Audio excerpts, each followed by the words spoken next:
আসসালামু আলাইকুম। আশা করি সকলে ভালো আছেন। দীর্ঘ অনেকদিন পর আবার আজকে আসলাম।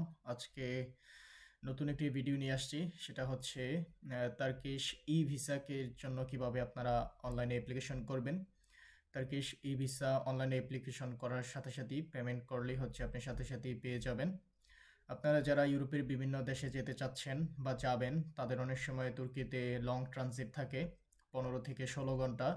সো যাদের হচ্ছে টার্কিশ ই ভিসা থাকবে তারা হচ্ছে সেই 15 থেকে 16 ঘন্টা বা এটা সময় সাপেক্ষ হতে পারে। আপনাদের যদি ই ভিসা থাকে তাহলে হচ্ছে টার্কিশ এয়ারলাইন্স থেকে আপনাদেরকে সিটি ট্যুর দেওয়া হবে ফ্রি অফ কস্ট, এবং সাথে সব ধরনের খাবার টাবার আপনাদেরকে প্রোভাইড করবে। সো আজকে টার্কিশ ই ভিসার জন্য কিভাবে অ্যাপ্লিকেশন করতে হয় সেটা সরাসরি দেখাবো ইনশাল্লাহ। প্রথমে হচ্ছে আপনি টার্কিশ ই ভিসার যে ওয়েবসাইট আছে সেই ওয়েবসাইটে চলে আসবেন, আর অনলাইনে সার্চ করবেন টার্কিশ ই ভিসা লিখে, তাহলে সাথে সাথে এটা চলে আসবে। তারপর হচ্ছে এই ইন্টারফেসটা আপনারা দেখতে পাবেন, বা আপনারা যদি না পান তাহলে হচ্ছে এই লেখাটা হচ্ছে ক্লিক করবেন, তাহলে সরাসরি আপনাদেরকে এই পেজে নিয়ে আসবে। সো সবার প্রথম হচ্ছে আপনারা ভিসা টাইপ সিলেক্ট করবেন। ভিসা টাইপ হচ্ছে ইলেকট্রনিক ভিসা। তারপর হচ্ছে কান্ট্রি বা রিজিয়ন থাকবে, তারপর সেটা হচ্ছে বাংলাদেশ দিয়ে দিবেন যদি আপনি বাংলাদেশ থেকে হন। তারপর হচ্ছে ট্রাভেল ডকুমেন্ট আপনি দিবেন হচ্ছে অর্ডিনারি পাসপোর্ট, কারণ আইডেন্টি কার্ড দিবেন না, কারণ বাংলাদেশ থেকে আইডেন্টি কার্ড এটা সাপোর্ট করে না। ডিপ্লোমেটিক পাসপোর্ট যদি আপনার থাকে ডিপ্লোমেটিক পাসপোর্ট দেবেন, বা অন্যান্য যদি থাকে ওটা হলে দেবেন। সো আমরা যেহেতু সাধারণ পাসপোর্ট বেশি আমরা দিব অর্ডিনারি পাসপোর্ট। তারপর হচ্ছে এখানে একটা ক্যাপচা দেওয়া আছে, আমরা সেই ক্যাপচাটা দিয়ে দিব। PMDCRQ দিয়ে হচ্ছে আমরা এখানে সেভ এন্ড কন্টিনিউতে ক্লিক করব।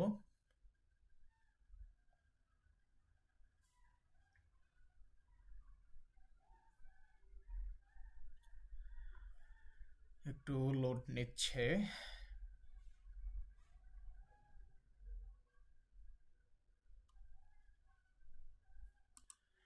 তারপর এরকম একটি ইন্টারফেস চলে আসবে। এখানে হচ্ছে অ্যারাইভেল ডেট ইন তুর্কি, অর্থাৎ তুর্কিতে আপনি কোন দিন অ্যারাইভেল করবেন সেই ডেটটা এখানে দিয়ে দিবেন। যেমন আমি হচ্ছে ফেব্রুয়ারির হচ্ছে 12 তারিখ দিব। আপনি যখন হচ্ছে তুর্কিতে ট্রাভেল করবেন সেই তারিখটা অবশ্যই দিতে হবে, কারণ সেই তারিখ থেকে হচ্ছে আপনার ভিসার মেয়াদ শুরু হবে।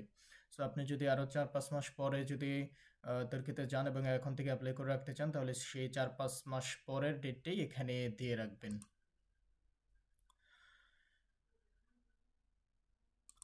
সো আমি যেহেতু 12 ফেব্রুয়ারি 2025 যাবো, সেটাই আমি দিলাম।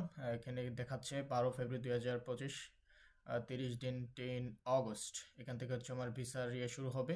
ভিসা ফি হচ্ছে 60 ইউএসডি, এডমিন ফি এখানে আরও 6 ইউএসডি কাটবে। তারপর হচ্ছে আমরা এখানে সেভ অ্যান্ড কন্টিনিউতে ক্লিক করব।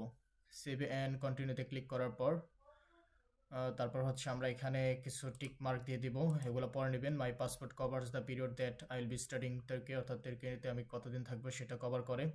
এখানে সবগুলো আপনারা হচ্ছে ওকে দিয়ে দিবেন আরেকবার নিচ থেকে পরে। আর এখানে হচ্ছে আপনি চাইলে এখনও এডিট করতে পারবেন। অর্থাৎ আমার ভিসার ভ্যালিডিটি হচ্ছে 12/2/25 থেকে 12/2/25 থেকে হচ্ছে 10/8/25 পর্যন্ত। তারপর হচ্ছে আমরা সেভ অ্যান্ড কন্টিনিউতে দিয়ে দিব। সেভ অ্যান্ড কন্টিনিউতে দেওয়ার পর হচ্ছে আমাকে এখানে গিভেন নেম দিয়ে দিব আমরা। তারপর হচ্ছে সারনেম, পাসপোর্ট, এগুলো সব ইনফরমেশনগুলো আমরা পাসপোর্ট অনুসারে দিব। তারপর হচ্ছে এখানে আমরা পাসপোর্ট অনুসারে গিভেন নেম ফার্স্ট নেম দিয়ে দিব, সারনেম দিয়ে দিব, ডেট অফ বার্থ যখন সেটা আমরা দিয়ে দিব, প্লেস অফ বার্থ অর্থাৎ জন্মস্থান আপনার সেটা পাসপোর্টে লেখা আছে, father's name, mother's name, passport number, passport issue, passport expiry date কবে সেটা দিব আমরা। তারপর হচ্ছে টাইপ অফ সাপোর্টিং ডকুমেন্ট আপনি এখানে দিয়ে দিবেন হচ্ছে ভিসা যদি আপনার ভিসা থাকে, আর সাপোর্টিং ডকুমেন্ট সেটা হচ্ছে দিবেন হচ্ছে সেনজেন ভিসা যদি থাকে সেনজেন ভিসা, যদি ইউএসএ বা ইউনাইটেড ইউকে ভিসা থাকে তাহলে সেটা আপনারা দিয়ে দিবেন এখানে ক্লিক। যেহেতু আমাদের সেনজেন ভিসা আছে আমরা সেনজেন ভিসা ক্লিক করব।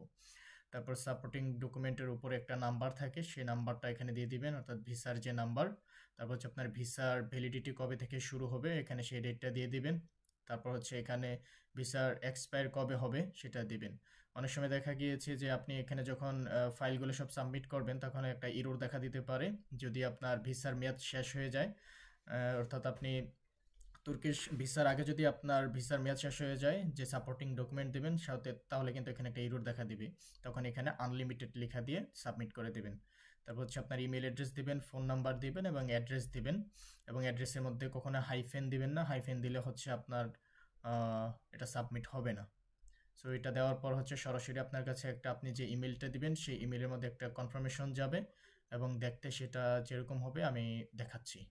যখন সবগুলো ইনফরমেশন দিয়ে দিবেন তারপর এরকম একটা ইনফরমেশন আসবে, একটা পেজ আসবে। তারপর হচ্ছে এখানে ক্রসে ক্লিক করে দিলে আপনার সকল ইনফরমেশন গুলো আবার দেখতে পাবেন। জিমেলে যখন যাবেন তখন হচ্ছে এরকম আপনি একটা ইন্টারফেস দেখতে পাবেন।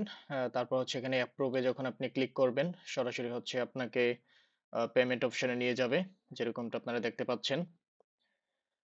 ওকে, এই পেমেন্ট অপশনটা আপনারা যখন চলে আসবেন, এখানে লেখা আসবে যে your data is being verified, অর্থাৎ আপনার ডাটাগুলো ভেরিফাইড হচ্ছে। তারপর হচ্ছে সরাসরি হচ্ছে আপনি এখান থেকে পেমেন্ট করে দিবেন। আপনার যে কার্ড আছে, ভিসা কার্ড বা মাস্টার কার্ড, বা কারো যদি ট্রাভেল কার্ড থাকে সেই ইন্টারন্যাশনাল কার্ড থেকে হচ্ছে আপনারা এটা করতে পারবেন। এখানে কার্ড নাম্বার দিবেন, আর এখানে হচ্ছে কার্ডের পিছনে একটা পিন থাকে, সেই পিন নাম্বারটা দিবেন। আর কার্ডের যে এক্সপায়ারি ডেটটা দেওয়া আছে এখানে ক্লিক করবেন, তারপর মেক পেমেন্টে দিলে হচ্ছে সরাসরি আপনার পেমেন্ট কমপ্লিট হয়ে যাবে এবং হচ্ছে আপনি সাথে সাথে হচ্ছে আপনার ভিসাটা ডাউনলোড করতে পারবেন। সো ভিসা ফি টোটাল হচ্ছে 67.95 ইউএসডি। ভিসা ফি হচ্ছে 60 ইউএসডি, 60 ইউএসডি। তারপর হচ্ছে এখানে এডমিন ফি ইনক্লুডিং ভ্যাট আছে বিভিন্ন, টোটাল হচ্ছে 67.95 ইউএসডি কাটবে। তো এরকম করে হচ্ছে আপনারা পেমেন্টটা ক্লিয়ার করে দিবেন।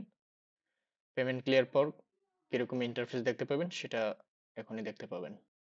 যখন আপনি পেমেন্ট করে ফেলবেন এরকম একটা ইন্টারফেস দেখতে পাবেন। এখন ডাউনলোড ইউর ই ভিসাতে ক্লিক করলেই হচ্ছে দেখবেন যে আপনার ভিসা রেডি হয়ে গেছে। তো সকলকে ধন্যবাদ ভিডিওটি শেষ পর্যন্ত দেখার জন্য। পরবর্তীতে যদি আপনাদের কোনো কোশ্চেন থাকে তাহলে কমেন্টে কমেন্ট করতে পারেন, ইনশাল্লাহ রিপ্লাই করার চেষ্টা করব। সকলে ভালো থাকবেন, সুস্থ থাকবেন। আসসালামু আলাইকুম।